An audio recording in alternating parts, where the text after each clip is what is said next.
Profits మీద నేర్చుకున్నటువంటివంతా కూడా నేను I'm just trying to apply here. అప్లికేషన్లో చేసి చూస్తుంది. ఓకే, యూదా రాజైన ఉజ్జియా దినాల్లో ఇస్రాయేలు రాజుకు యెహోయాషు కుమారుడైన యెరోబోము దినాల్లో భూకంపం కలగటానికి 2 సంవత్సరాల ముందు ఇశ్రాయేలీయులను గురించి తెకోవలోని పశుల కాపరులలో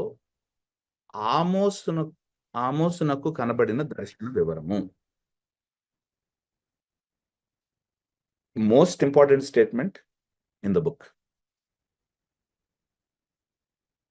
ఈ స్టేట్మెంట్ ఆమోస్ ఏం చెప్తున్నాడంటే,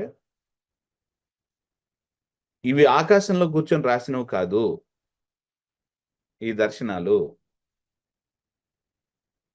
చారిత్రాత్మక నేపథ్యం ఉంది వీటికి. ఆమోస్ అనేటువంటి ఒక వ్యక్తి హిస్టారికల్ పర్సన్, అంటే చారిత్రాత్మక పురుషుడు. యూదా రాజు అయినటువంటి ఉజ్జియా దినాల్లో ఉన్నట్టు ఆయన. అదే టైంలో ఇస్రాయల్ రాజుకు జెహోయాష్ యాక్చువల్గా కుమారుడైనటువంటి జెరోబోమ్ ఈ దినాల్లో రాస్తున్నట్ట. కానీ హీఈస్ వెరీ గివింగ్ స్పెసిఫిక్ ఏంటంటే, భూకంపం వచ్చే 2 సంవత్సరాల ముందే కనిపించినటువంటి దర్శనం ఉంటుంది. ఈ డీటెయిల్స్ చాలా ఇంపార్టెంట్ పుస్తకాన్ని చదవటంలో. ఓ భూకంపం వచ్చింది, ఆ భూకంపానికి 2 సంవత్సరాల ముందు తెకోవా అనేటువంటి పరిస్థితి, తెకోవా అనేటువంటి ప్లేస్, ఈయన ఆక్యుపేషన్ ఏంటి అనేటువంటిది కూడా ఇచ్చాడు, పశుల కాపరి. సో చాలా డీటెయిల్స్ సంక్షిప్తంగా ఒక స్టేట్మెంట్లో ఎంత చక్కగా పెట్టాడు చూడండి. ఇక్కడ నేను కొన్ని ఇలాంటి స్టేట్మెంట్ చదివిన తర్వాత నాకు అర్థం కానటువంటివి కొన్ని ఉంటాయి. ఫర్ ఎగ్జాంపుల్, తెకోవా అనేటువంటి ప్లేస్ ఉంది, అది ఎక్కడుంది అసలు? ఆ ప్రశ్న వస్తుంది నాకు. ఈ బైబిల్ నేను చదువుతూ ఉంటే నాకేం అర్థం కాదు. ఎందుకంటే బైబిల్ ఎక్కడైనా చెప్పిందా తెకోవా పలానా ప్లేస్లో ఉందని ఎక్కడైనా చెప్తుందా? చెప్పదు. కాబట్టి I need some extra biblical help on that one. అలాంటి ప్లేసెస్ నేను చేస్తానంటే నేను అండర్లైన్ చేసి పెట్టుకుంటాను. అంటే నాకు ఈ ప్లేస్లో కొంచెం ఎక్స్ట్రా హెల్ప్ కావాలి అని చెప్పుకుంటాను. సో తర్వాత ఇంకొక ప్రశ్న ఏంటంటే, ఇది మనం చదువుతున్నప్పుడు ఇంకొక ప్రశ్న వచ్చేది ఏంటంటే, ఉజ్జియా దినాల్లో ఇస్రాయేల్ రాజుకు యెహోయాషు దినాల్లో యెరోబోము అన్నాడు. మనం బైబిల్ స్టోరీ లైన్ని చూసినప్పుడు మీ జ్ఞాపకం ఉండే ఉంటుంది. అక్కడ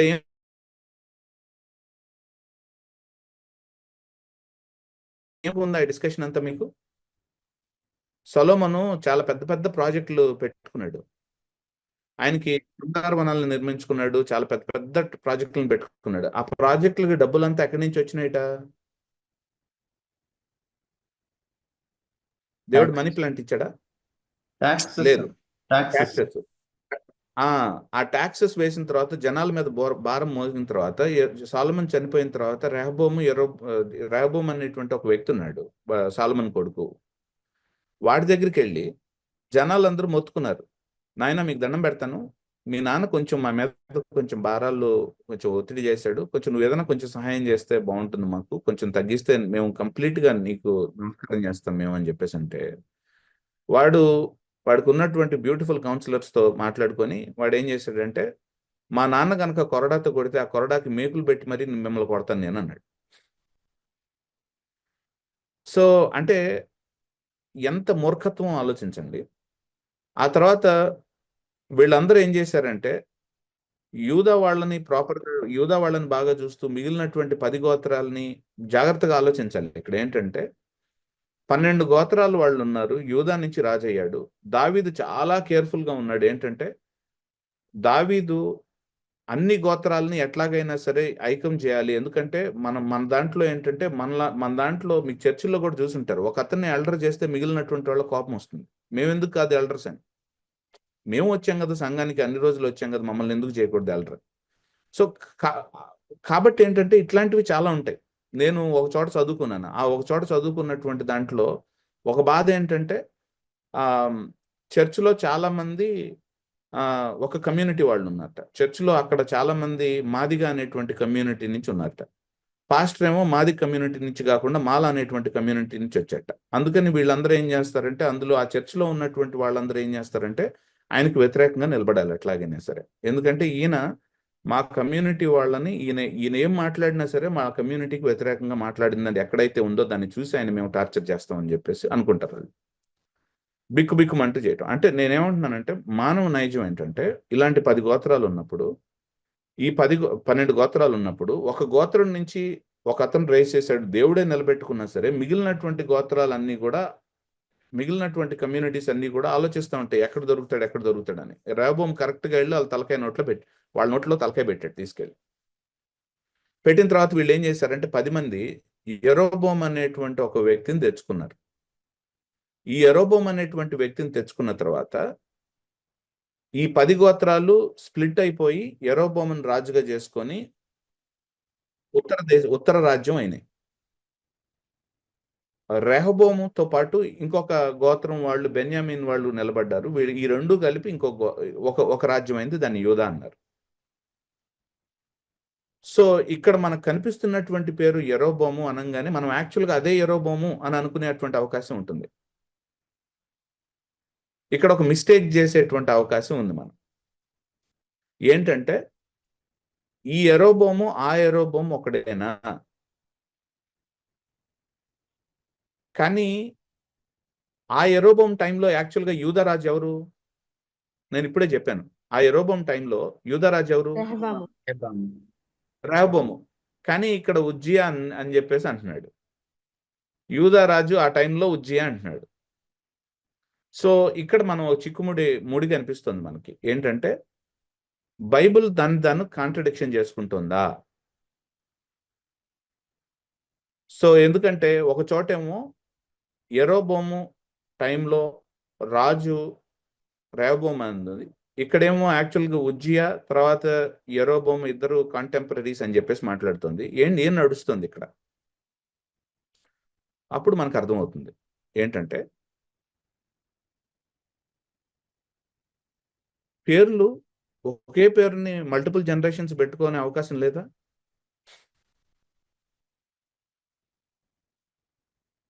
ఈ యెరోబోము ఆ యెరోబోము ఒకటి కాదు.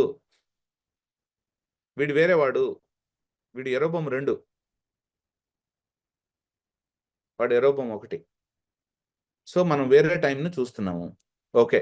సో ఇక్కడ చిక్కుముడి మనకి నిజంగానే మనం వెళ్ళి చూస్తే అర్థమవుతుందా? హిస్టారికల్ సోర్సెస్ మనం చూడాల్సిన అవసరం కూడా లేదు. ఓకే, మనం కొంచెం కామన్ సెన్స్ ఉపయోగించి చూస్తున్నాం. ఏంటంటే ఉజ్జియా టైంలో నిజంగా ఇది మనకి ఎక్కడైనా కనిపిస్తుందా అంటే, రాజుల గ్రంథం వెనకెళ్ళి చూసుకున్నాం అంటే, దినవృత్తాంతాల గ్రంథం వెనకెళ్ళి చూసుకున్నాం అంటే అక్కడ చెప్తారు ఇంకో యెరోబోము కూడా ఉన్నాడని చెప్పేసి వాళ్ళు క్లారిఫై చేస్తారు అక్కడ. సో ఓకే, మనకు అర్థమైపోతుంది. ఓహో, 2 యెరోబోములు ఉన్నారు. వీళ్ళు మామూలుగా బైబిల్ ఏం కాంట్రడిక్టరీ చేసుకోవట్లేదు. ఎందుకంటే రాజుల గ్రంథంలో అంటే రెహోబోము టైంలో యెరోబోము ఉన్నాడని చెప్తుంది. తర్వాత ఇంకో యెరోబోము కూడా ఉన్నాడని చెప్తుంది. Okay, case clear. కొంచెం ముందుకెళ్దాం ఇక్కడ. అయితే అతడు ప్రకటించిందేమనగా, యెహోవా సియోనులో నుండి గర్జించుచున్నాడు, యెరూషలేములో నుండి తన స్వరాన్ని వినబడజేయుచున్నాడు. రవికాంత్ అన్న, మీరు ఒక బైబుల్ సైట్ని చూపించారు కదా, అంటే పోయిటరీగా చూపించేటువంటిది ఏదో ఉందని ఒక సైట్ చెప్పారు కదా, ఏంటది? ఒక యాప్ ఉందన్నారు కదా, ఏంటి? ఒక్క నిమిషం, అది bible.com. నన్ను షేర్ చేయమంటారా లేకపోతే? చేస్తా. bible.com. మీ చిత్తం ఉంటే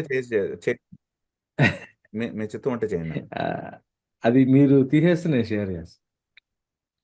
తప్పకుండా.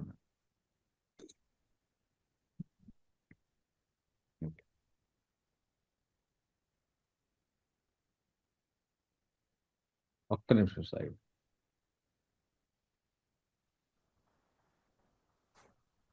యా, ఆమోసు గ్రంథం కదా. Yeah,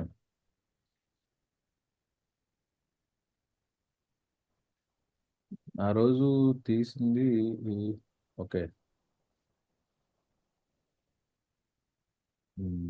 yeah, okay. చూస్తున్నారా ఇక్కడ ఈ వర్షన్లో మనకేం కనిపిస్తుంది అంటే ఇండెంటేషన్, అంటే గద్యాన్ని యాక్చువల్గా ఒక పేజ్ ఒక ఎండ్ నుంచి ఇంకొక ఎండ్ వరకు రాసేస్తారు చక్క చక్క చక్క చక్కమని. కొంచెం పైకి వెళ్తారన్నా, ఒకటో వచనాన్ని చూపిస్తారు ఒకసారి మాకు. ఓకే. సో ఇక్కడ చూడండి కొంచెం గద్యం రాసినప్పుడు యాక్చువల్గా ఇంకొంచెం సాగదీశారు కదా, లైన్ ఇంకొంచెం ముందుకు వెళ్ళింది లైన్ రైట్ సైడ్. కానీ పద్యం రాసేటప్పుడు మధ్యలో ఇండెంటేషన్ ఉంది, అంటే పారాగ్రాఫ్ మధ్యలో కుంచుకొని రాశారు కదా అక్కడ. That means actually they are indicating that these are all poetic terms ని, వీటిని చాలా జాగ్రత్తగా చదవాలి మనం అని చెప్పేసి అంటున్నారు.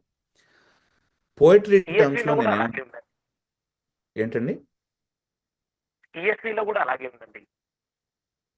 అంటే ఇంగ్లీష్ గురించి మాట్లాడుతున్నారా మీరు? ఇంగ్లీష్ వర్షన్ గురించి మాట్లాడుతున్నారా?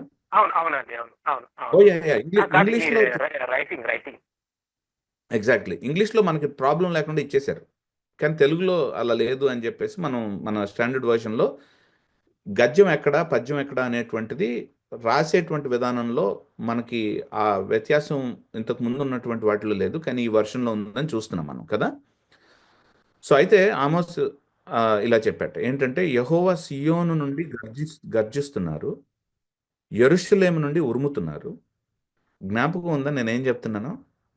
పద్యం ఎప్పుడైనా సరే తక్కువ మాటల్లో ఎక్కువ మీనింగ్ వచ్చేటట్టు, డెన్సిటీ చాలా ఎక్కువ, మీనింగ్ డెన్సిటీ చాలా ఎక్కువ, పదాలని కూడా హైపర్బోలిక్ సెన్స్లో వాడతారు భయంకరంగా. అర్థమైందా? ఇక్కడ చూడండి, గర్జిస్తున్నారు అంటే ఎవరు గర్జిస్తారు యూజువల్గా?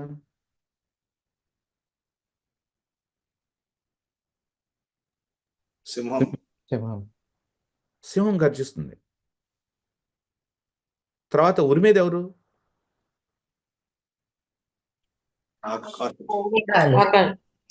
స్కై. సో ఉరుములు ఉరుముతాయి కదా. ఇక్కడ యెహోవాని మనం ఉరుము అనొచ్చా, లేకపోతే యెహోవాని మనం యాక్చువల్గా ఆయన ఇక్కడ సింహం గురించి మాట్లాడుతున్నారు అనొచ్చా? నో. ఇది అందుకనే పోయిటరీ లాంగ్వేజ్లో పోయిటిక్ లాంగ్వేజ్ అనేటువంటిది మనకి ఇమీడియట్గా అర్థమైపోవాలి. గర్జించటం అంటే సింహం ఊరికనే కూర్చొని కొంచెం నాకు బోరుగా కొడుతుంది, కొంచెం గర్జిస్తాను నేను, ఇది కొంచెం గర్జిస్తానులే నేను అనుకుంటుందా సింహం ఎప్పుడైనా? సింహం గర్జించింది ఎప్పుడంటే దానికి ప్రే దొరికినప్పుడు. ప్రే అంటే ఏంటి? హంటింగ్. ఆహారం దొరికినప్పుడు గర్జిస్తుంది. యెహోవా సియోను నుండి గర్జిస్తున్నారా? ఆహారం దొరికిందా యెహోవాకి అక్కడ? అంటే హీ ఫౌండ్ అ ప్రే. ఎవరు ఆ prey? That's the question now. That's the question we need to ask. ఎవరు ఆ హంటింగ్ యానిమల్? ఎవరు?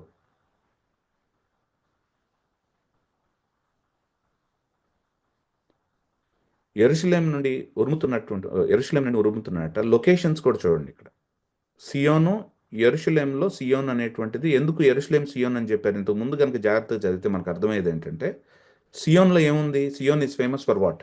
Zion is famous for what?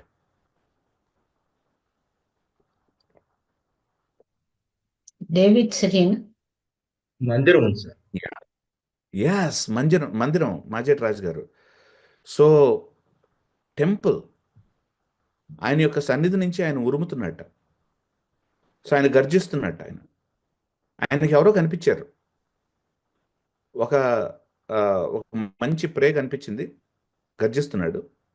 కాపరుల పచ్చిక బయళ్ళు ఎండిపోతున్నాయి, కర్మేలు పర్వత శిఖరం వాడిపోయింది. లొకేషన్స్ చూసారా ఎట్లా చెప్తున్నారు? లొకేషన్స్ని ఒకదాని తర్వాత ఒకటి లొకేషన్స్ని ఎట్లా చెప్తున్నారు చూసారా? ఇక్కడ నేను కొంచెం మీకు కర్మేల్ని ఎందుకు మాట్లాడారు, నేను అడుగుతున్న ప్రశ్నలు, నేను చదువుతున్నప్పుడు నాకు వచ్చినటువంటి క్వశ్చన్స్ని మీతో పంచుకుంటున్నాను. ఏంటంటే, సియోన్ ఎందుకు మెన్షన్ చేశారో నాకు అర్థమైంది, ఎందుకంటే అక్కడ దేవుడు ఆలయం ఉంది కాబట్టి సియోన్ మెన్షన్ చేశారు. యెరూషలేం ఎందుకు మెన్షన్ చేశారో నాకు అర్థమైపోయింది, ఎందుకంటే సియోన్ యెరూషలేంలో ఉంది కాబట్టి. కాపరుల పచ్చిక బయళ్ళు ఎందుకు అంటున్నారు? కర్మేలు పర్వత శిఖరం వాడిపోతుందని ఎందుకు అంటున్నారు? కర్మేలు గురించి ఎందుకు మెన్షన్ చేశారు ఇక్కడ? కర్మేలు గురించి ఎందుకు మాట్లాడారు? వస్తాయి కదా, ఈ ప్రశ్నలన్నీ వస్తాయి కదా. సో జాగ్రత్తగా రాసుకోవాలి ఈ ప్రశ్నలన్నీ. ఇక్కడి నుంచే నాకు ఆన్సర్ రానప్పుడు ఇక్కడ మనం ఏం చేయాలంటే, నాకు కొంచెం ఎక్స్ట్రా హెల్ప్ కావాలరా నాయన అని చెప్పేసి ఇలాంటి ప్లేసెస్లో కొంచెం ఎక్స్ట్రా హెల్ప్ కావాలని అండర్లైన్ చేసుకుంటాను. ఇందాక ఎక్స్ట్రా హెల్ప్ కావాలన్న చోట అండర్లైన్ చేసుకున్నాను, జ్ఞాపకం ఉందా? సో ఇక్కడ కూడా కొంచెం ఎక్స్ట్రా హెల్ప్ కావాలి అని చెప్పేసి నేను అండర్లైన్ చేసుకుంటాను, ఇక్కడ కొంచెం నాకు కావాలి హెల్ప్ అని. ఇమీడియట్గా గూగుల్ ఓపెన్ చేసేసి గూగుల్లో ఫైండ్ కొట్టేసి ఓకే గూగుల్ ఆన్సర్ ఇచ్చేసింది కాబట్టి ఇమీడియట్గా నాకు ఆన్సర్ వచ్చేసింది అని చప్పట్లు కొట్టేసుకోవడం కాదు. ఎందుకంటే గూగుల్ చెప్పిన ప్రతి ఒక్కటి రైట్ కాదు. ఎవరో ఆర్టిఫిషియల్ ఇంటెలిజెన్స్ చాట్ జీపీటీలో నా పేరు ఇచ్చి చూశారట. నా పేరు ఇచ్చి చూస్తే ఈయన ఒక పెద్ద స్కాలరు, ఈయన చాలా పుస్తకాలు రాశాడు, అది ఇది అని చెప్పేసి కొట్టింది. అది నేను ఒక్క పుస్తకం కూడా రాలేదు ఇంతవరకు. సో ఎవరన్నా గనక చూస్తే ఏమనుకుంటారు నా గురించి? చాట్ జీపీటీ మీద ఆధారపడితే నేనేదో పెద్ద స్కాలర్ అనుకుంటారు. కాదు, I will be one day probably, Lord willing. So కానీ but I did not write anything so far. నేనేమి రాయలేదు ఇంతవరకు, ఏ పుస్తకం రాయలేదు నేను. సో కాబట్టి ఏంటంటే అన్నీ వినొద్దు, అన్నీ గూగుల్లో కనిపించిన ప్రతి ఒక్కటి వెళ్ళొద్దు. సో కొంచెం స్టాండర్డ్ సోర్సెస్ ఎక్కడికో వెళ్ళాలని తెలుస్తుంది నాకు. సో ఫస్ట్ నా ఆలోచన ఎక్కడికి వెళ్తుందంటే ఈ ఎక్స్ట్రా హెల్ప్ తీసుకునే ముందు బైబిల్లో ఇంతకు ముందు కర్మేల్ గురించి ఎక్కడైనా మాట్లాడుకున్నారా? బైబిల్లో ఇంతకు ముందు కాపరుల యొక్క పచ్చిక బయళ్ళు ఎండిపోతున్నాయి, ఈ ఎండిపోవటం, కర్మేల్ పర్వత శిఖరం వాడిపోవటం అంటే దేని గురించి మాట్లాడుతున్నారు? ఇది కరువు ఏదో వచ్చినట్టుగా అనిపిస్తుంది. Prophet Elijah. ఎస్ శరణ్ గారు, ఏలియా టైంలో కర్మేలు పర్వతం అనేటువంటిది చాలా పెద్ద పాత్ర పోషించింది. ఏలియా సమయంలో ఆకాశం ఎండిపోవటం, కరువు రావటం అనేటువంటిది చాలా పెద్ద పాత్ర జరిగింది. అది వర్షం ఆగిపోయింది. నాకు ఆ డీటెయిల్స్ ఉన్నాయి. ఆమోస్ యాక్చువల్గా వావ్ ఇంట్రెస్టింగ్. కానీ ఏలియా ఏ టైంలో కరువు ఆగిపోతుందని చెప్పాడు? కరువు అయిపోతుంది మొహన్ రా. సో ఏలియా ఏ టైంలో వర్షం ఆగిపోతుందని చెప్పాడు? ఇజ్రాయేల్ భ్రష్టు కొట్టుకుపోయినప్పుడు ఆ టైంలో వర్షం ఆగిపోతుంది. ఇజ్రాయేల్ యెహోవాతో నిబంధనని ఉల్లంఘించినప్పుడు, విసర్జించినప్పుడు, అలాంటి సమయంలో ఏలియా మాట్లాడుతున్నాడు. కానీ ఇది ఏలియా టైం కాదే, ఇది ఆమోస్ టైమే. మేబీ ఆమోస్ సమయంలో కూడా ఇంకా ఇట్లానే ఉందా? ఇజ్రాయేల్ బుద్ధి తెచ్చుకోలేదా?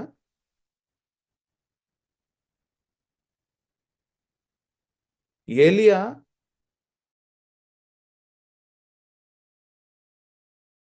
నార్త్ సౌత్ చెప్పాను. సౌత్ అంటే మనం యూదా అన్నాను, నార్త్ అన్నాను. నార్త్ అంటే ఇజ్రాయెల్ అన్నాను. 10 గోత్రాలు కలిసి ఒక రాజ్యాన్ని చేసుకున్నాయి, అది ఇజ్రాయెల్ అయింది. దాన్ని ఇజ్రాయెల్ అని పిలుచుకున్నారు వాళ్ళు. తర్వాత 2 గోత్రాలు కలిసి ఇంకొక రాజ్యం అయింది, దక్షిణ దేశం అయింది. అది దక్షిణాన్ని యూదా అని పిలుచుకున్నారు. అంతా బాగానే ఉంది, అంతా చెప్పుకున్నాం కదా. ఏలియా ఎక్కడ పరిచర్య చేశాడు మాస్టర్?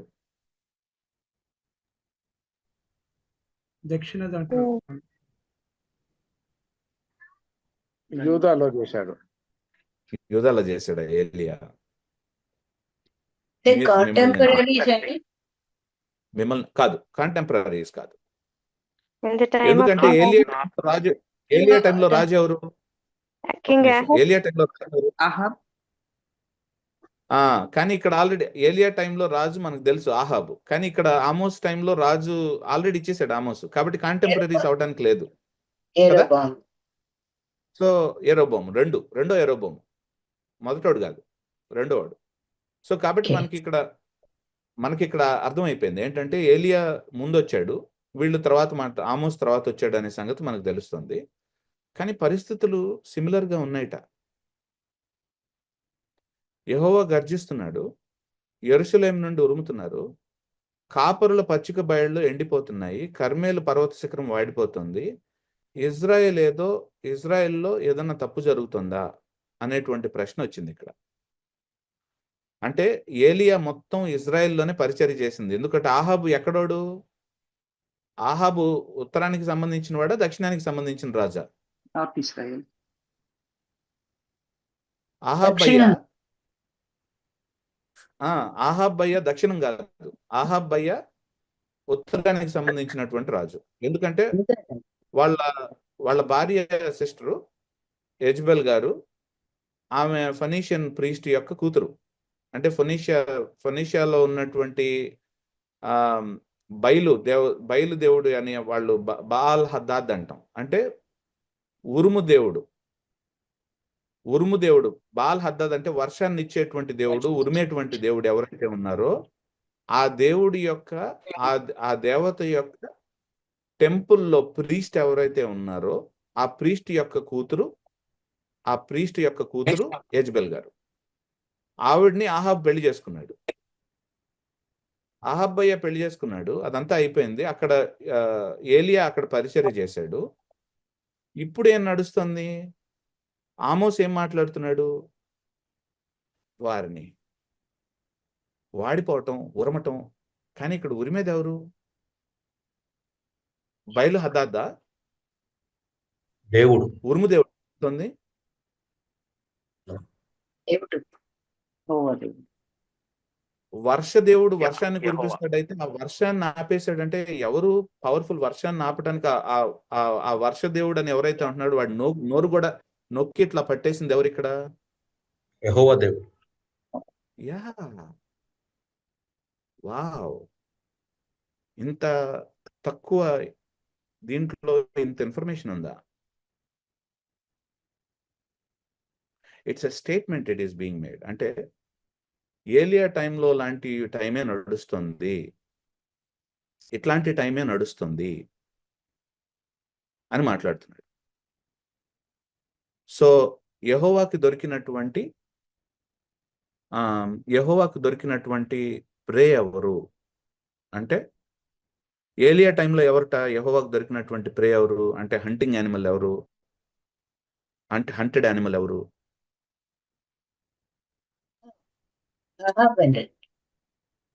హంటెడ్ యానిమల్ ఎవరు? ఎవరు తప్పు చేస్తుంది? జెజబెల్ గారు. ఇజ్రాయెల్ మొత్తం నార్త్ అంతా కూడా తప్పు చేస్తుంది. ఇక్కడ మనకు వచ్చేటువంటి క్వశ్చన్ ఏంటంటే, ఈసారి హంటెడ్ యానిమల్ ఎవరు? యెహోవా గర్జించడానికి అంటే ఎదురుగా ఏ యానిమల్ అయితే కనిపించినప్పుడు గర్జిస్తుందో యెహోవా కనిపించింది ఎవరు? ఇప్పుడు యెహోవా కనిపించింది ఎవరు? ఇప్పుడు కూడా నార్త్ తొందరపడద్దు, వాక్యం దగ్గరికి వెళ్తున్నాం కదా, తొందరపడద్దు. ఇప్పుడు నెక్స్ట్ క్వశ్చన్స్ అవే. నేను ఇప్పుడు క్వశ్చన్స్ అడుగుతున్నాను అంతే, టెక్స్ట్ మీద క్వశ్చన్స్ అడుగుతున్నాను. ఇంతవరకు మనకు చెప్పలేదు ఆమోస్ ఎవరో. ఆమోస్ ఆ హంటెడ్ యానిమల్ ఎవరు అనేటువంటిది ఇంతవరకు చెప్పలేదు మనకి.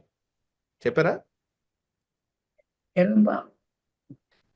I'm just asking the question. Answers అందుకని నేను ఏమన్నానంటే, తొందరపడి మనం ముందుకెళ్ళొద్దు. ఆన్సర్స్ నెమ్మదిగా వెళ్దాం, తాంబేలు నడక నడుద్దాం, టెక్స్ట్లోంచి తాబేల్లాగా వెళ్దాం. సో ఇంతవరకు నాకు ఆన్సర్ లేదు. హంటెడ్ యానిమల్ ఎవరు అనేటువంటిది ఆన్సర్ లేదు. ఇంతకు ముందున్నటువంటి వైఖరి కనుక చూస్తే, ఏలియా లాంటి టైమే అయితే గనక ఇజ్రాయెల్ మేబీ ఒక హంటెడ్ యానిమల్ ప్రాబబ్లీ. ఇజ్రాయెల్ మళ్ళీ అట్లాంటి దుర్మార్గమైన పనే చేస్తుందా ఏమన్నా, అది క్వశ్చన్ అంతే, అంతవరకు మాత్రమే. నాకు టెక్స్టే ఆన్సర్ చెప్పాలి, నేను కాదు. నా పుర్రెలో నుంచి రాకూడదు ఆన్సర్స్, టెక్స్ట్ నుంచి రావాలి నాకు ఆన్సర్స్ కదా, అవునా కదా? సో చదువుదామా అన్న, మీ చిత్తం ఉంటే మళ్ళీ ఒకసారి ఓపెన్ చేస్తారా? I'm having fun today. Okay, next కిందకి వెళ్దాం. యెహోవా ఇలా చెప్తున్నారు ఏంటి? దమస్కు చేసినటువంటి 3 పాపాల గురించి. ఓకే, ఇజ్రాయెల్ కాదు, దమాస్కస్ అంటే సిరియా వాళ్ళు చేసినటువంటి 3 పాపాల గురించి, దాని 4 పాపాల గురించి నేను దాన్ని తప్పకుండా శిక్షిస్తాను. ఎందుకంటే అది గిలాదును ఇనుప పనిముట్లతో నూర్చిందిట. హజాయేల్ ఇంటి మీద అగ్ని పంపుతాను, బెన్ హదాద్ కోటల్ని దగ్ధం చేస్తుంది. అది దమస్కు ద్వారాన్ని విరగొడతాను. లోయలో ఉన్న రాజును నాశనం చేస్తాను. అతడు బెత్ ఏదెన్లో రాజదండం పట్టుకున్నవాడు. ఆరాము ప్రజలు కీరుకు బందీలుగా వెళ్తారు అని యెహోవా చెప్తున్నారు. ఓ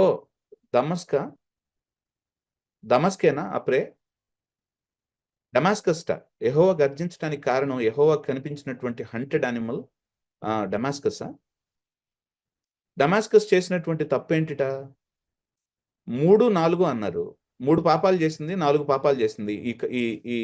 ఈ 3 పాపాల గురించి, వారి 4 పాపాల గురించి నేను దాన్ని తప్పకుండా శిక్షిస్తానన్నారు.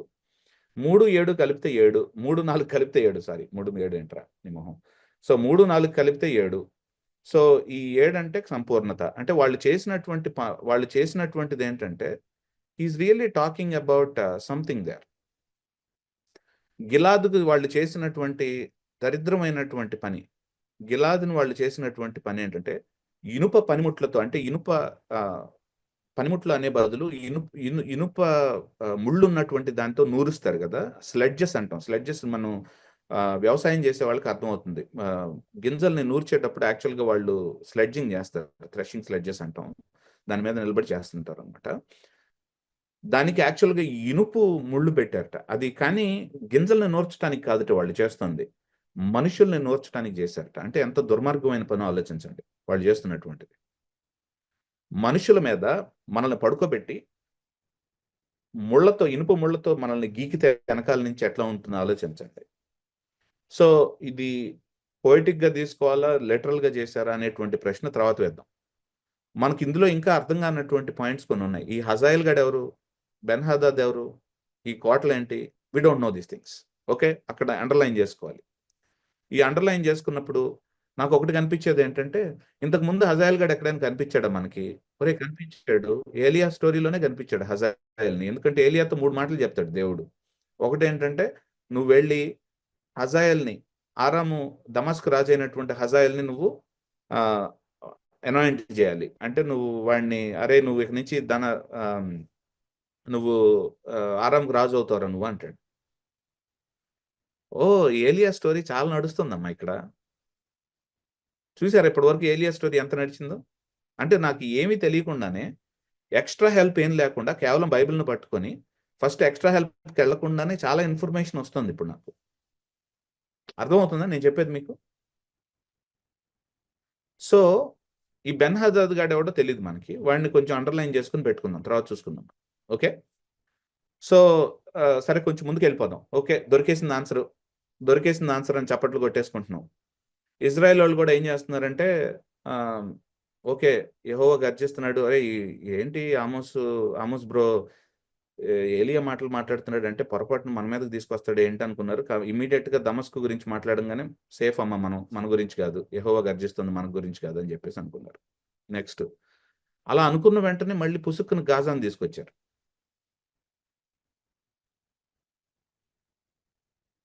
అదేంటది? ఆన్సర్ వచ్చేసింది అనుకున్న సందర్భంలో మళ్ళీ కాన్ఫ్లిక్ట్ ఏంటి అనవసరంగా మనకి మైండ్లో? దుర్మార్గమైన కాన్ఫ్లిక్ట్ తీసుకొస్తున్నారు. గాజా చేసిన 3 పాపాలట, 4 పాపాలు, అదే పాయింట్ మళ్ళీ అలాంటి పాయింట్ చెప్తున్నారు. ఎందుకంటే అని రీజన్ చెప్తున్నాడు. ఆ సమాజం అంతటిని బందీలుగా తీసుకెళ్లి ఏదోముకు అమ్మివేసిందిట. ఆది సమాజం అంతా, అది సమాజమా? సారీ, వీళ్ళు ఏం చేశారంటే,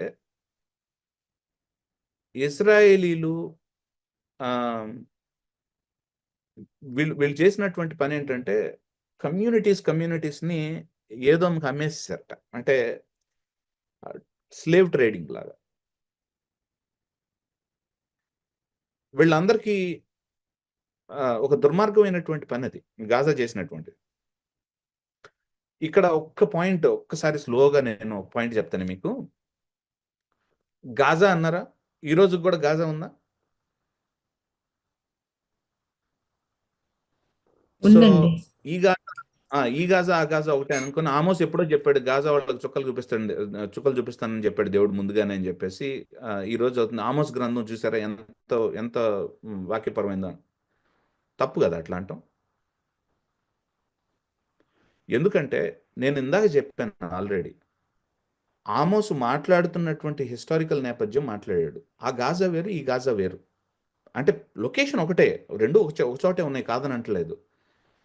కానీ వాళ్ళు చేసినటువంటి పని ఆ రోజు ఆమోసు టైంలో వాళ్ళు చేసినటువంటి పనిని జ్ఞాపకం చేసుకొని దేవుడు మీ మీదకి తీర్పు తీసుకొస్తున్నాడని చెప్తున్నాడు. దేవుడు యెహోవా మిమ్మల్ని తీర్పు తీసుకురాబోతున్నాడని చెప్తున్నారు. సో అందుకని ఏంటంటే మనం గాజా కనిపించంగానే ఇమ్మీడియట్గా గాజా కనిపించేసింది కదా అని చెప్పేసి మనం అట్లా అనకూడదు.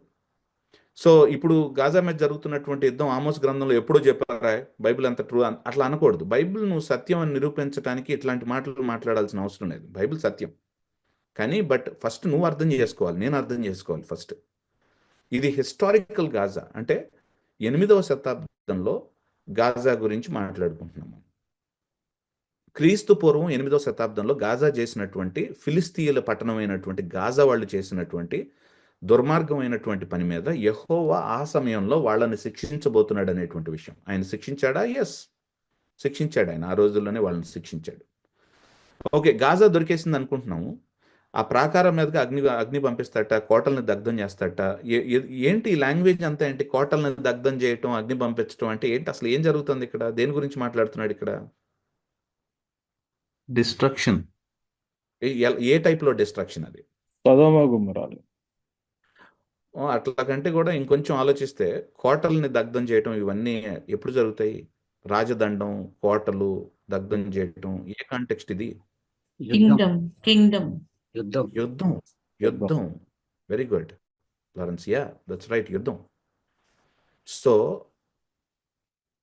War is going to come up on them. ఏ విధంగా అయితే వాళ్ళు వార్ టైంలో దొరికినటువంటి కమ్యూనిటీస్లో ఆడవాళ్ళని అమ్మేసుకోవటం, అంటే హ్యూమన్ బీయింగ్స్ని ప్రాపర్టీ లాగా చేసుకున్నారో వాళ్ళని దేవుడు శిక్షించబోదు. ఆమోస్కి ఇంత తెలివి ఉందా? ఆమోస్కి ఇంత నాలెడ్జ్ ఉందా? ఏం జరుగుతుంది అనేటువంటిది ప్రవక్తలు దే ఆర్ యాక్చువల్గా ఇంటర్నేషనల్గా ఏం జరుగుతున్నాయి అనేటువంటిది they know very well. They are very very aware of the situation they. So ఇక్కడ కొన్ని పట్టణాల గురించి చెప్పాడు. అష్డోద్ గురించి చెప్పాడు, అష్కలోన్ గురించి చెప్పాడు, ఫిలిస్తీన్లు చాలా, గాజా గురించి ఆల్రెడీ చెప్పాడు. ఫిలిస్తీన్లకు 5 పట్టణాలు ఉంటాయండి.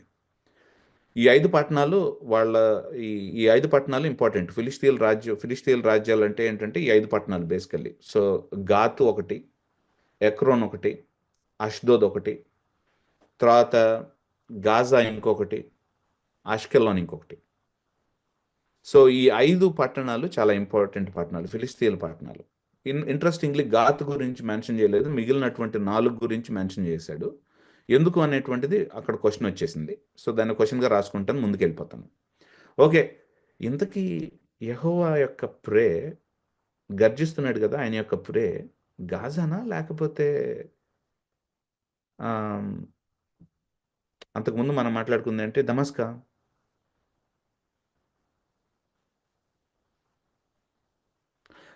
చూద్దాం. ఓ, ఇంతలోకే మళ్ళీ ఇంకొక దాన్ని తీసుకొచ్చాడు. తూరు చేసిన 3 పాపాలట. తూరు చేసినటువంటి 3 పాపాలట. ఎందుకంటే సహోదర ఒప్పందాన్ని పరిగణించకుండా అది సమాజం అంతటిని బందీలుగా ఏదోంకి అమ్మేసింది. అది కూడా ఏ సమాజం ఎవరిని బందీలుగా అమ్మింది దాన్ని పక్కన పెడితే కనీసం మనకు ఒక ఇన్ఫర్మేషన్ తెలుసుకుండా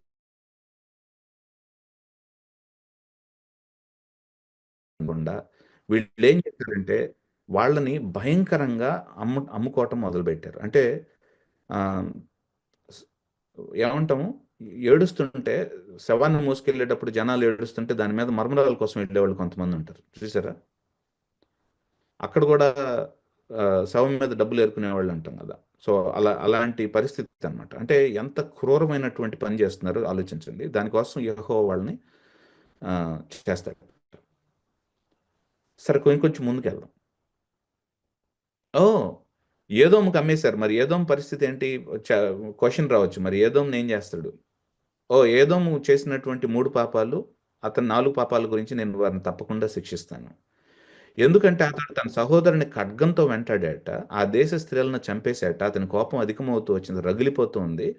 ఏదోము చేసినటువంటి ఒక దుర్మార్గమైనటువంటి పని ఏదైతే ఉందో, క్రూరత్వం, వన్స్ అగైన్ క్రూరత్వం అని గురించి మాట్లాడుతున్నాడు ఇక్కడ.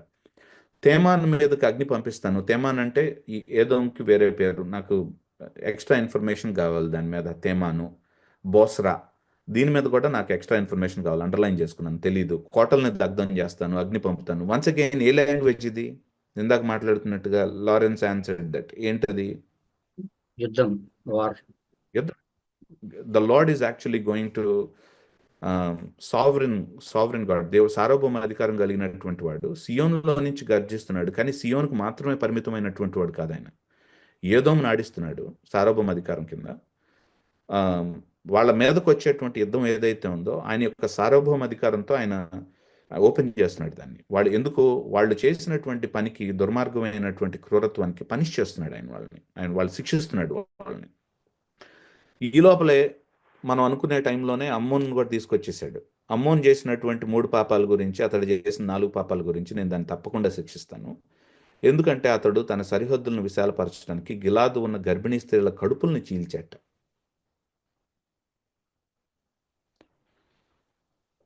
రబ్బా ప్రాకారాలను తగలబెడతాను. యుద్ధం రోజున, యుద్ధ నినాదాల మధ్యలో, తుఫాన్ రోజున పెనుగాలు వీస్తూ ఉన్నప్పుడు అగ్ని దాని కోటలను దగ్ధం చేస్తుంది.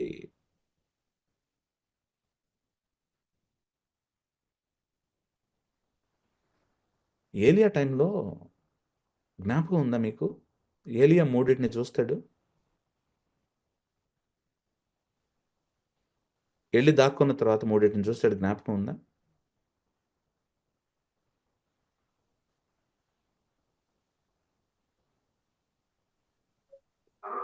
Can you repeat the question, please? ఏలియా టైంలో ఏలియా ఒక కేవ్లో దాక్కుంటాడు. వెళ్ళి 3 విషయాలను చూసిన తర్వాత యెహోవా అందులో లేడు, యెహోవా అందులో లేడు, యెహోవా అందులో లేడు అనేటువంటి 3 సార్లు కనిపిస్తాయి. తర్వాత మెల్లనైనటువంటి స్వరం వినిపిస్తుంది. ఆ మెల్లనైనటువంటి స్వరం మూడు ఏం చూస్తాడు? ఉరుము, తర్వాత భయంకరమైన సుడిగాలి, సుడిగాలి చూస్తాడు. Very good. ఇంకా భూకంపం, శబ్- యా, అగ్ని. Do you see all of them here? మళ్ళీ ఒకసారి షేర్ చేస్తారన్నా?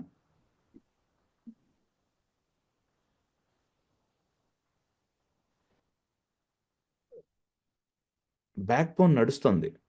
బ్యాక్ బోన్, తుఫాను, పెనుగాలి, అగ్ని, భూకంపం గురించి ఆల్రెడీ దాని గురించి మెన్షనింగ్ చేశాడు ముందు ఫస్ట్ 2 వచనాల్లో. సంథింగ్ ఏదో జరుగుతుంది ఇక్కడ. దమస్కు, గాజా, తూరు, ఏదోము, అమ్మోను అన్నిటిని గురించి మాట్లాడాడు. నెక్స్ట్కి వెళ్దాం, నెక్స్ట్ అధ్యాయం చూద్దాం. ట్రాక్ చేస్తున్నారా? నేను మీకు చెప్తుంది ఏంటో ట్రాక్ చేస్తున్నారా? నేను కొంచెం ఇక్కడ ఫాస్ట్గా వెళ్తున్నాను, ఎందుకంటే మోవాబ్ చేసినటువంటి 3 పాపాల గురించి, అతని 4 పాపాల గురించి నేను అతను తప్పకుండా శిక్షిస్తాను. ఎందుకంటే అతడు ఏదోము రాజు ఎముకల్ని కాల్చి బూడిద చేశాట. అంటే ఒకళ్ళని మించినటువంటి ఒకళ్ళు చూస్తున్నారా ఇక్కడ? కొంతమంది ఏదోముకు అమ్ముకున్నారు. ఏదోము ఏంటంటే కొని ఇంకా వాడు దుర్మార్గుడు. వాడికంటే ఇంకా దుర్మార్గులైనటువంటి వాళ్ళు ఉన్నారు. ఏంటంటే వాడి ఎముకల్ని యాక్చువల్గా బూడిద చేసిన వాళ్ళు ఇంకొకళ్ళట, వీళ్ళు మోవాబు వాళ్ళట. యు సీ, అంటే increasing intensity of the sin. Do you see that? యాక్చువల్గా ఇంక్రీజింగ్ ఇంటెన్సిటీ ఆఫ్ వైలెన్స్ చూస్తున్నారా మీరు? అర్థమవుతుందా మీకు నేను చెప్పేది? అంటే తలదన్నేటువంటి వాడు వస్తున్నాడు అంటున్నారు. ఓహో, ఇప్పటి వరకు నాకు అర్థమవుతుంది ఏంటంటే ఇంక్రీజింగ్ ఇంటెన్సిటీ ఆఫ్ వైలెన్స్ వస్తుందా? అయితే ఇంకా ముందు చదవాలి. యెహోవా యొక్క గర్జన ఎవరి మీద అనేటువంటి తెలుసుకోవాలంటే ఇంకొంచెం ముందుకు వెళ్ళాలని. ముందుకెళ్దాం, ఇంకొంచెం ముందుకెళ్దాం. యూదా వాళ్ళు చేసినటువంటి పాపాల గురించిట. పాకిస్తాన్ వాళ్ళు నాశనం అయితే ఫస్ట్ సంతోషించేది ఎవరు?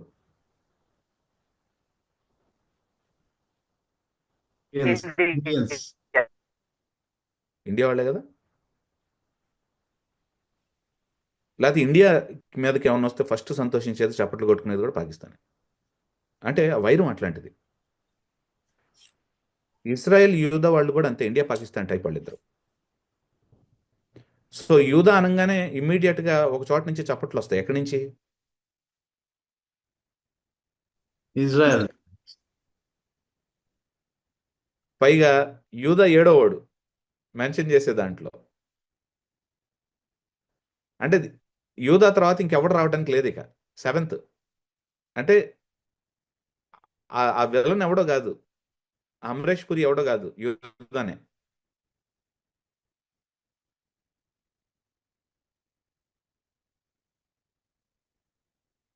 యూదా వారు చేసిన 3 పాపాల గురించి, 4 పాపాల గురించి నేను వారిని తప్పకుండా శిక్షిస్తాను. ఈడే అమరేష్ పురి గాడు.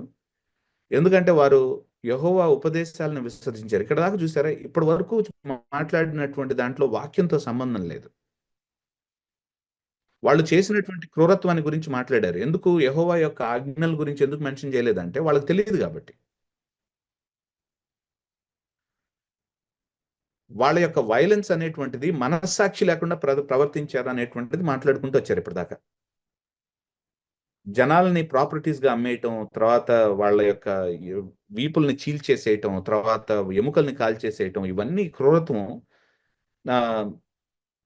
వాక్యం గురించి స్పెసిఫిక్ గా వీళ్ళు యెహోవా ఇచ్చినటువంటి ధర్మశాస్త్రాన్ని మీరారని చెప్పట్లేదు వాళ్ళు ఆ రాజ్యాలన్నింటినీ. ఎందుకంటే వాళ్ళకి తెలియదు కాబట్టి. ఆ రాజ్యాలన్నీ దేవుడు యొక్క జనాంగం కాదు కాబట్టి. So God is actually judging them based on actually the conscience. సాక్షి మీద జడ్జ్ చేస్తున్నాడు. కానీ యూదా దగ్గరికి వచ్చేటప్పటికి ఒక మాట అంటున్నాడు. ఏంటిట? యెహోవా ఉపదేశాలను విసర్జించారట. అంటే వాక్యం. వారి పూర్వీకులు అనుసరించినటువంటి అబద్ధ దేవుళ్ళని నమ్ముకున్నారట వాళ్ళు. వారి వల్ల దారి తప్పారట. నేను యూదా మీదకి అగ్ని పంపుతాను, యెరూషలేము కోటలను దగ్ధం చేస్తుందిట. అది ఇంకొంచెం కిందకి వెళ్దాం. ఓకే, ఇంకా మొత్తం అయిపోయింది అనుకునే టైంలో అన్న మీరు షేరింగ్ కనుక ఆపితే నేను షేర్ చేస్తాను.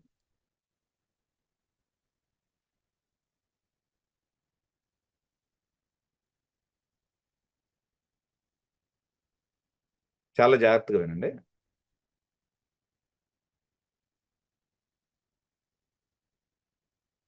ఇప్పటిదాకా చూసిన దాన్ని కనుక మ్యాప్లో కనుక మనం పెడితే ఫస్ట్ మెన్షన్ చేసింది ఏంటి?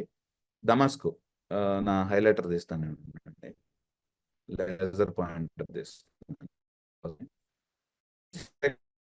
ఫస్ట్ మెన్షన్ చేస్తారు, అవునా? సెకండ్, ఇది మ్యాప్ బై ద వే. అంటే ఇజ్రాయెల్ దాని చుట్టుపక్కల ఉన్నటువంటి రాజ్యాల యొక్క మ్యాప్ అనుకో. దమాస్కు గురించి మెన్షన్ చేశారు ఫస్ట్. నెక్స్ట్ దేని గురించి మెన్షన్ చేశారు? గాజా. సో ఈ లైన్ చూసారు ఎట్లాగా? ఒకసారి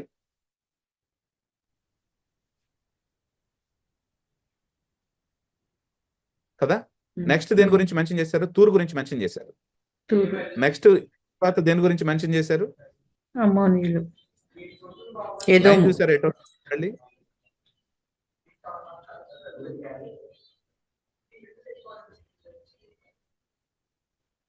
అర్థమవుతుందా నేను చెప్పేది మీకు?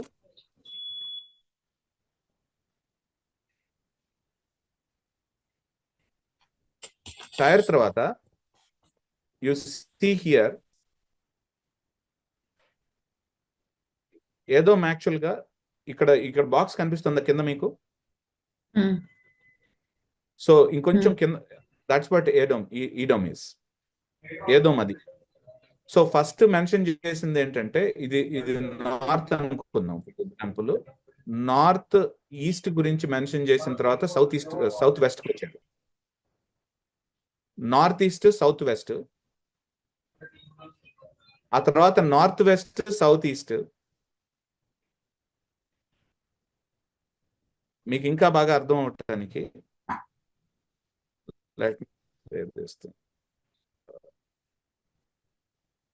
లైన్స్ గీసి చూపించాను అనుకోండి నేను. ఒకవేళ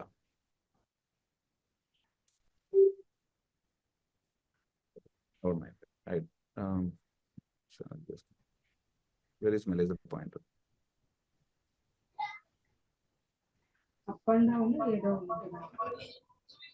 Okay, do you notice this one? So here ఆ తర్వాత నెక్స్ట్ మెన్షన్ చేసింది ఏంటి?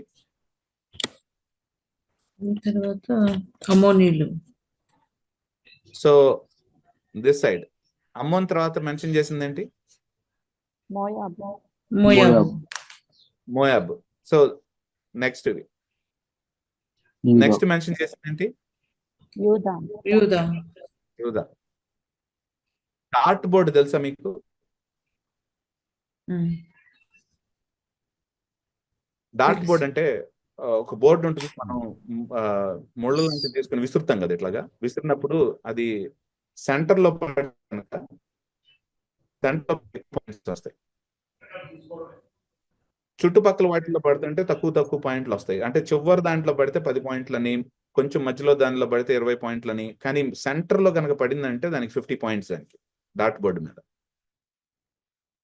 సో యెహోవా యాక్చువల్ గా డాట్ బోర్డు మీద విసురుతున్నాడు. విసిరిన తర్వాత యాక్చువల్ గా డమాస్కస్, టైర్, తర్వాత ఆమోను, మోయాబు, జూడా, గాజా, ఈడోమ్ ఇవన్నీ. కానీ సెంటర్ పాయింట్ ఎవరు? Israel. ఇజ్రాయెల్. ఎగ్జాక్ట్లీ. ఎవరు ప్రే? ఎవరు? Israel. తెలుసు. హన్నింగ్. ఇప్పటిదాకా దమస్కు వాళ్ళు మాకు అన్యాయం చేశారు, వాళ్ళు చచ్చారా, దేవుడు వాళ్ళని శిక్షిస్తాడు. తూరు వాళ్ళు మాకు అన్యాయం చేశారు, చచ్చర్రా వాళ్ళు. ఏదో వాళ్ళు మాకు అన్యాయం చేశారు, చచ్చర్రా వాళ్ళు. అమ్మోన్ వాళ్ళు మమ్మల్ని చేశారు, చచ్చర్రా వాళ్ళు. మోయాబు వాళ్ళు చేశారా, చచ్చారా. గాజా వాళ్ళు చచ్చారా. యూదా వాళ్ళు కూడా పోయారు వాళ్ళు. No no no no no, you are the target Israel. 7th అయిపోయింది కదా అని చేతులు దులుపుకున్నటువంటి టైంలో Yahweh's surprise attack. That's what lion does. It's a surprise attack of Yahweh. 7 complete అయిపోయింది అనుకున్న టైంలో చేతులు దులిపేసుకొని ఇంటికి వెళ్దాం, సినిమా మంచిగా అయిపోయింది, మన ఎనిమీస్ అందరూ నాశనం అయిపోయారు, దేవుడు శిక్షించాడు అనుకునే టైంలో God is telling, no, they are not my target, you are my target.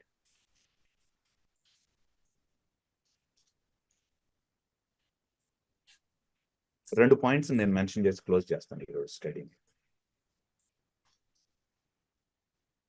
Are you guys seeing this? How Prophet Amos actually is talking about.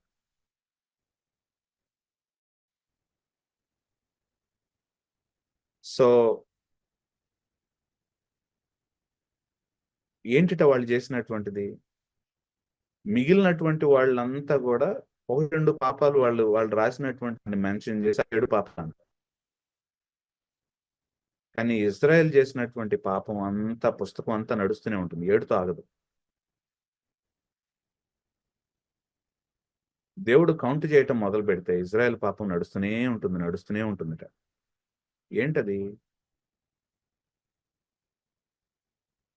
అన్న ఒకసారి మళ్ళీ షేర్ చేస్తారా?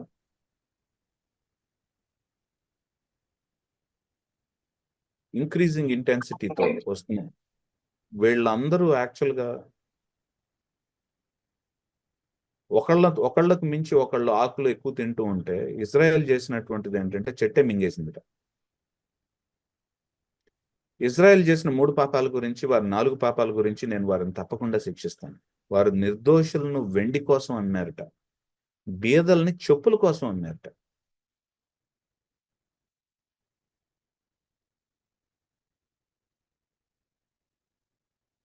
చెప్పు కోసం అమ్మేస్తారా?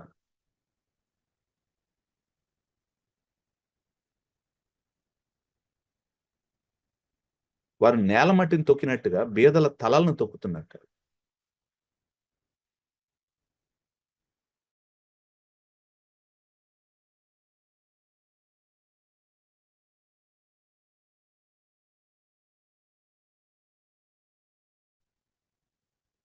పని చేయించుకొని డబ్బులు ఇవ్వకూడదు.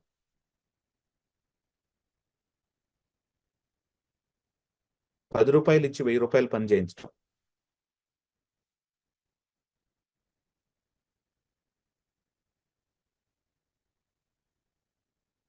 ఇలా చేయించడం ద్వారా ముగ్గురు చేసేటువంటి పని ఒకడి చేత చేయించి వాడికి తక్కువ డబ్బులు ఇచ్చి ఎవరు రిచ్ అవుతారు ఇక్కడ?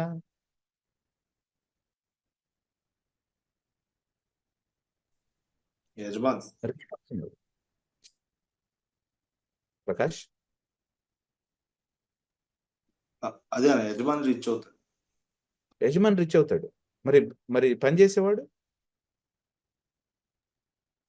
పేదవాడే, మరింత పేదవాడే. మరింత పేదోడు అవుతాడు. ఎందుకు? There is no concern for his life. వాడు మజబూరీ కోసం పనిచేస్తాడు, శ్రమ పడతాడు, ఆరోగ్యం పోతుంది,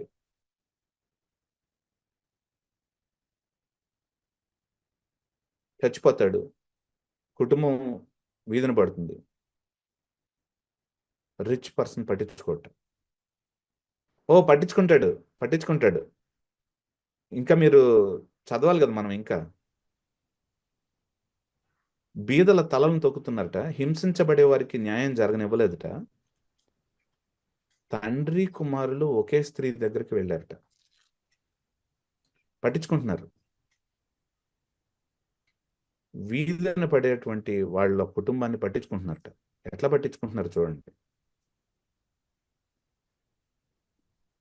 తండ్రి కుమారులు ఒకదాన్ని వాడుకుంటున్నారు. కూడి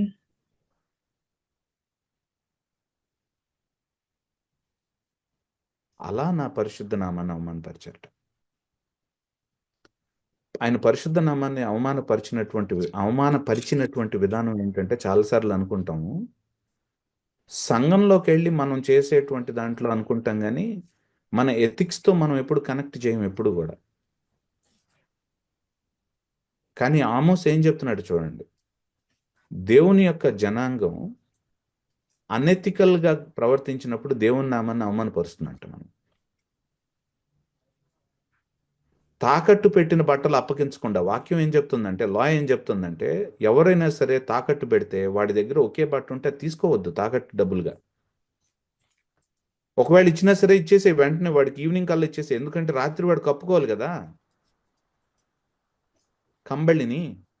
కానీ వీళ్ళు ఏం చేస్తున్నారంటే, వాడికి ఉన్న బట్టలు కూడా లాగేసుకుంటున్నారట. తాకట్టు పెట్టిన బట్టలు లాగేసుకుంటున్నారట. ఏం వేసుకుంటాడు? ప్రతి బలిపీఠం దగ్గర వాటిని పరుచుకొని పడుకుంటారట హ్యాపీగా వాళ్ళు. వారు జరిమానాలతో కొనుక్కున్న ద్రాక్ష రసాన్ని తమ దేవుని మందిరంలోనే తాగుతారట. అంటే జనాల మీద పెనాల్టీ వేసి ఫైన్స్ కట్టించుకొని దాంతో వచ్చినటువంటి ద్రాక్ష రసాన్ని దేవుని మందిరంలోనే తాగుతున్నట్టు.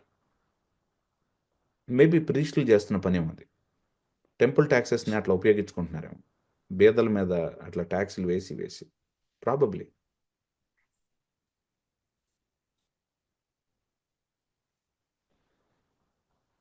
దేవదారు వృక్షం అంత ఎత్తుగా అయినా నేను వారి సింధూర వృక్షం అంత బలంగా ఉన్న అమ్మోరియలను వారి ఎదుట ఉండకుండా నేను నాశనం చేశానే. నేను పైన ఉన్నటువంటి వారి ఫలాన్ని, కింద ఉన్నటువంటి వారి వేరుని నాశనం చేసేసానే. అమ్మోరియల్ వీళ్ళని ఐగుప్తు నుంచి బయటకు తీసుకొచ్చినప్పుడు ఇక్కడ అమ్మోరీయులు ఉంటే వాళ్ళు చేసినటువంటి దుర్మార్గ పనులను బట్టి వాళ్ళని వెళ్ళగొట్టాను కదా వీళ్ళ ముందు నుంచి. అమ్మోరీయుల దేశాన్ని మీరు స్వాధీనపరచుకోవాలని నేను మిమ్మల్ని ఈజిప్ట్ నుంచి బయటకు తీసుకొని వచ్చి 40 సంవత్సరాల అరణ్యంలో నడిపించాను కదా, పోషించాను కదా మిమ్మల్ని నేను. అంతేకాక నేను మీ సంతానం నుండి ప్రవక్తల్ని, మీ యువకుల్లో నుండి నాజీరులను లేవనెత్తాను కదా నేను. అంటే స్వయాన నా మాటలను మాట్లాడేటట్టుగా మీలోంచి పుట్టారు. నాకు డెడికేటెడ్ పీపుల్ని లేపుకున్నాను మీలో. ఇశ్రాయేలీయులారా, ఇది నిజం కదా? నాజీరులతో ద్రాక్షరసం తాగిస్తారా? ప్రవచించవద్దని ప్రవక్తలను ఆదేశిస్తారా?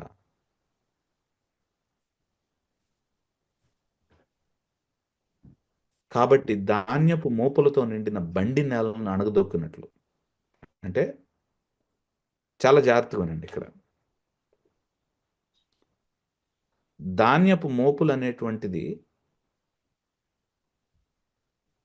ధాన్యపు మోపులు పెట్టినట్టు. అంటే మనం ప్రాఫిట్స్లో మనం అర్థం చేసుకోవాల్సినటువంటి పని ఏంటంటే, we have to be very clear. వాళ్ళు ఉపయోగించేటువంటి మెటఫర్స్ ఎలా ఉంటాయో ఒకసారి ఆలోచించండి. అలంకారాలు చూడండి. ధాన్యం ఎక్కువ బస్తాలు ఉంటే మనం చాలా మంచిది కదా, ఎక్కువ బస్తాలు ఉంటే మనం మంచిది. వీళ్ళ ధాన్యపు బస్తాలు యాక్చువల్గా ఎంత నిండినాయంటే బండి కూడా లాగలేనంత, బండిని కూడా అణగదొక్కేంత అన్ని బస్తాలు ఉన్నాయి. అది మంచిగా చెప్పట్లేదు, చెడ్డగా చెప్తున్నాడు. అంటే వీళ్ళు సంపాదించినటువంటి ధాన్యం బేదల్ని తొక్కి పెట్టి సంపాదించినటువంటి ధాన్యం. కానీ ఈ ధాన్యం ఏంటంటే ఇది పాపం. యాక్చువల్గా ఈ పాప భారం, ఇది ధాన్యపు భారం. నువ్వు ఏదైతే సంపద అనుకుంటున్నావో దేవుడు దాన్ని ఎట్లా చూస్తున్నాడంటే నీ పాపంగా చూస్తున్నాడు, నీ పాప భారంగా చూస్తున్నాడు దాన్ని. What a different look of the things. చూడండి ఒకసారి. What you think is prosperity, God is actually looking at it as sin. నిజంగా చెప్పాలంటే జెరోబోమ్ 2 టైంలో ఇస్రాయేల్ భయంకరమైనటువంటి రిచ్ సామ్రాజ్యం.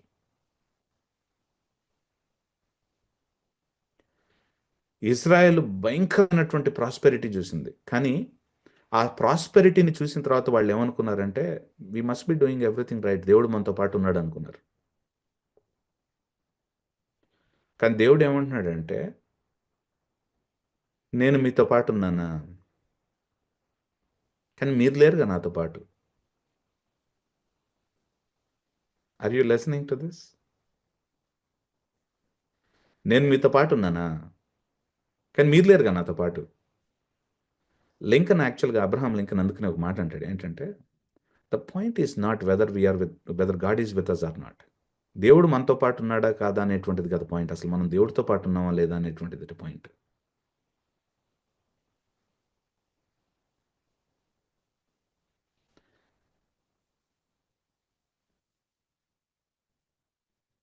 నేను అనగొడతాను మిమ్మల్ని ఇప్పుడు. వేగంగా పరిగెత్తే వారు తప్పించుకోలేరు, బలాఢ్యులు ధైర్యం తెచ్చుకోలేరు, వీరుడు తన ప్రాణాన్ని రక్షించుకోలేడు, విలుగాడు నిలబడలేడు, బాగా పరిగెత్తగల సైనికుడు తప్పించుకోలేడు. ఏంటి ఏ లాంగ్వేజ్ మళ్ళీ వన్స్ అగైన్ ఇక్కడ?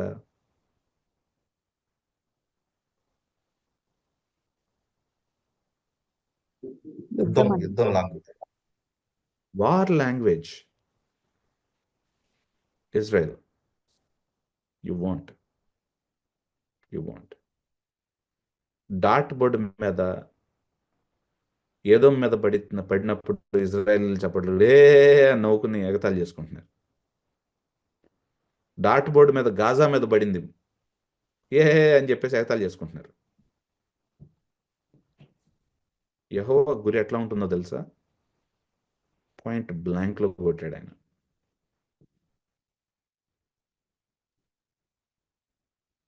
Israel is the prey. Israel is the prey. నేను మెన్షన్ చేస్తాను ఇక్కడ. టెకోవా ఎక్కడ ఉందంటే, ఆర్ యూ సీయింగ్ అన్న? ఒక్కసారి నా స్క్రీన్ని నేను షేర్ చేస్తాను. హెబ్రోన్ పక్కనండి.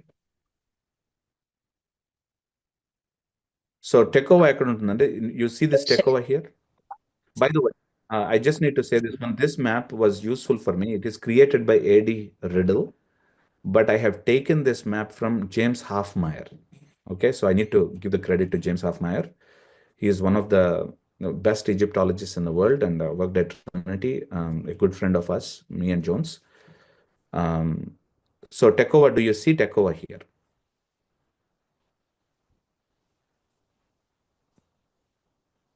కనిపిస్తుంది ఇక్కడ టెకోవా? టెకోవా సౌత్లో ఉందా లేకపోతే నార్త్లో ఉందా? సౌత్లో ఉందన్న.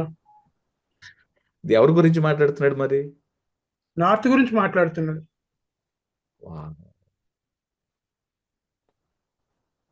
ఎక్కడికి వెళ్ళి మాట్లాడతాడు అంటే we see the location later. బెతల్కి వెళ్తాడు. బెతల్ దగ్గర నుంచి, Bethel is the edge of the northern kingdom. Bethel దగ్గరికి వెళ్ళి మాట్లాడతాడు. అంటే వాళ్ళ నట్టింట్లోకి వెళ్ళి మాట్లాడుతున్నాడు కూర్చొని. Prophets, you can't actually restrict them. You can't restrict them to one kingdom. They speak on behalf of the universal Lord, the King of the universe. Chris Gale కాదు, King of the universe. king of the universe is Yahweh.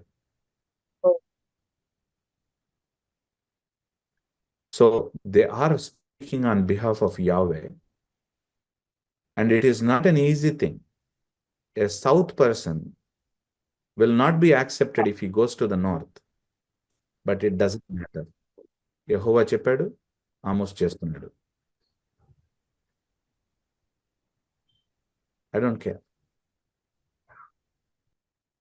I'm not here మీ మనోభావాల కోసం నేను లేనంటున్నాడు.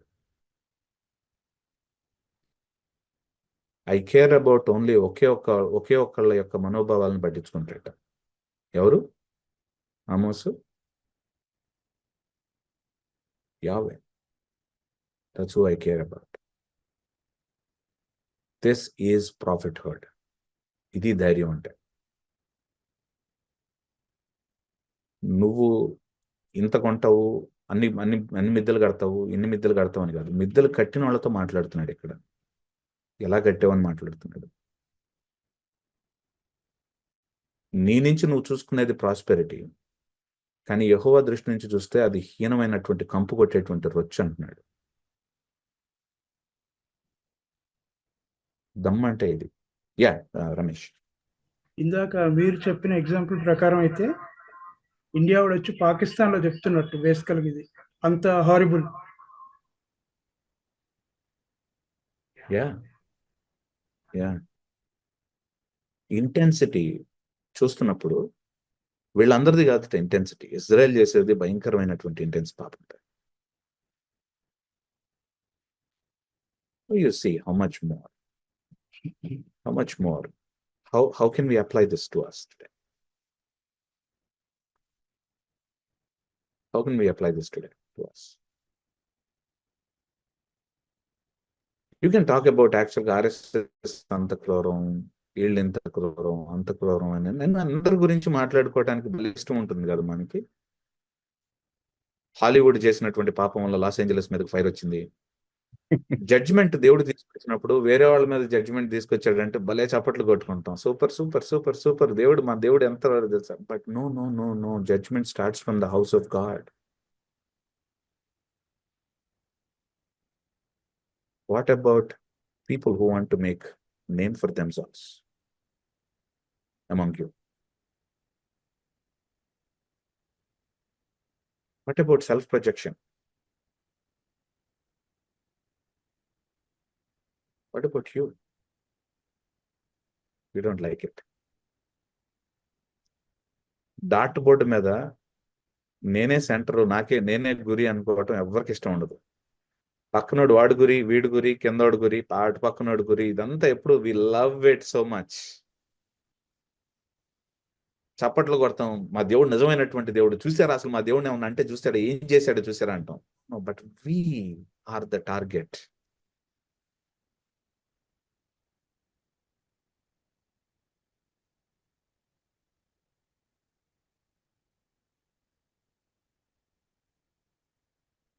I am very excited about prophets. When I read it, it shows always that I am the target. It exposes me to the core. It talks about God's refining. దేవుని యొక్క purification procedure గురించి మాట్లాడారు. God needs to really purify me, refine me. But it also talks to me in a hopeful sense. Because Lord Jesus Christ has taken the penalty on me, the penalty that is supposed to be on me. But it does not mean that God does not discipline me. Because Jesus died for me. Because Jesus actually has given his life for me. Because I am in Jesus. నాకు ఏ శిక్షా విధి లేదు, కానీ నాకు discipline ఉంది.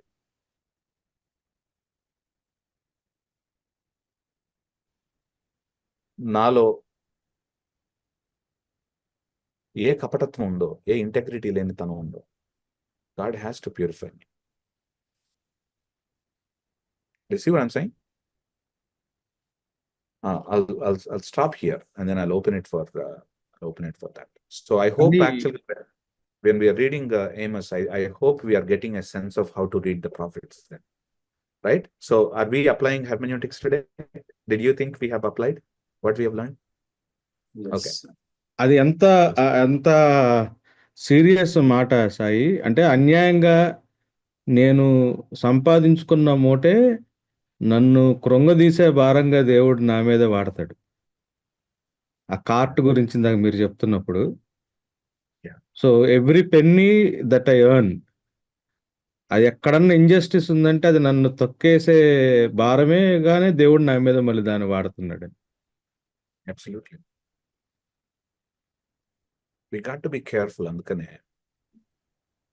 when we see హంగులు ఆర్భాటాలు, గొప్పతనం, గొప్ప సంఘాలు, ఏసీ ఎయిర్ కండిషన్ సంఘాలు, లక్షల మంది, వేల మంది వెళ్తున్నటువంటివి చూస్తున్నప్పుడు we are not supposed to take that as a prosperity or as a blessing from God. అది వాళ్ళకి నచ్చదు.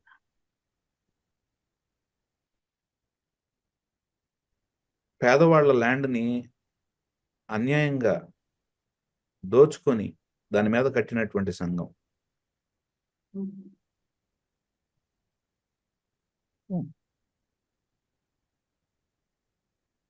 వాళ్ళ మనోభావాలు దెబ్బతింటే అట్లా మాట్లాడితే. కానీ దేవుడు బాధపడుతున్నప్పుడు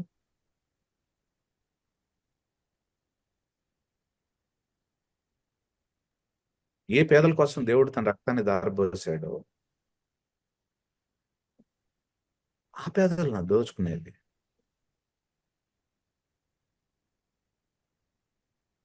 ధైర్యం ఉన్నటువంటి ఆమోస్ ఉన్నాడా మనలో? అన్పాపులర్ గా ఉన్నా సరే పర్లేదు అనుకునేటువంటి ఆమోస్ ఉన్నాడా మనలో? I will stand for Yahweh ఉన్నాడా? గుంపులో గోవింద ఉన్నాడా? సందట్లో సడేమియా ఉన్నాడా? లేకపోతే do we have really a man of God among us, in us, who speaks truth uncompromising, standing for God in our culture?